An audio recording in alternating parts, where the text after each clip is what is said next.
Alors que les nouvelles technologies transforment les médias, les magazines de mode et d'autres quotidiens sont confrontés aux blogs en ligne. Plusieurs gros titres ont annoncé la fin prochaine de leur activité alors qu'ils perdent de nombreux lecteurs.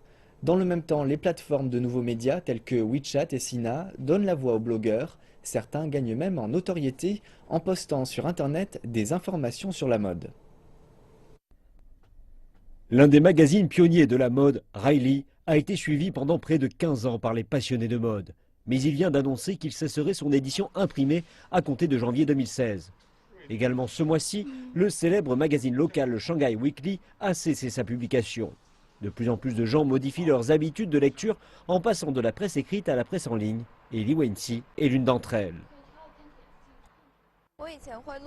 J'avais l'habitude d'acheter des magazines dès que je me rendais dans un kiosque à journaux. Mais désormais, je n'en achète quasi aucun. L'une des raisons est que ces magazines sont très lourds et pas faciles à transporter.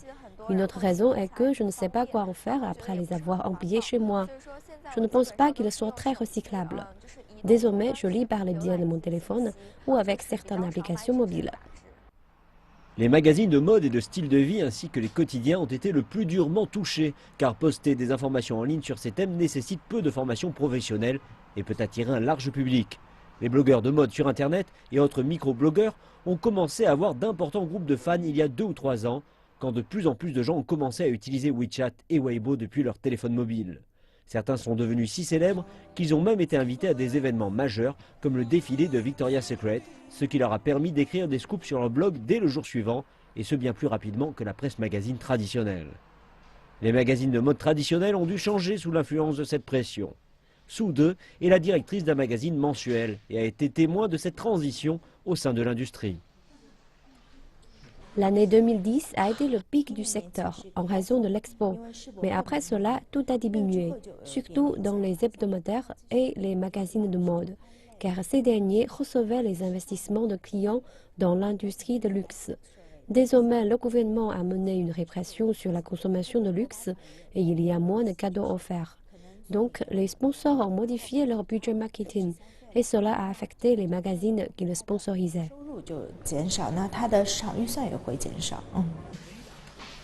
Madame Su a déclaré que dans le même temps, les coûts du travail pour les magazines étaient en hausse et représentaient la plupart des dépenses en hausse du Mediapresse. Il y a également un grand nombre de rédacteurs et de journalistes qui ont quitté la presse magazine et lancé leur propre blog en ligne, ce qui a également affecté la presse écrite. Par ailleurs, la montée en puissance des nouveaux médias a offert aux marques une nouvelle plateforme publicitaire. Sibyl Chen est une stratège du numérique et déclare que la plupart de ses clients veulent ces derniers temps faire leur propre promotion sur Internet.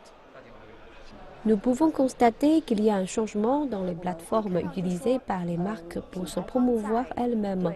Désormais, elles font davantage attention aux plateformes en ligne, mais également aux leaders d'opinion clés de l'industrie de la mode.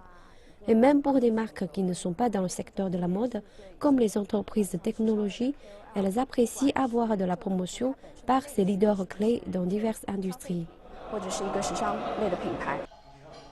Chen a déclaré que par le biais de la promotion sur les plateformes de nouveaux médias, les marques peuvent recevoir davantage de commentaires instantanés et de retours de leur clientèle ciblée.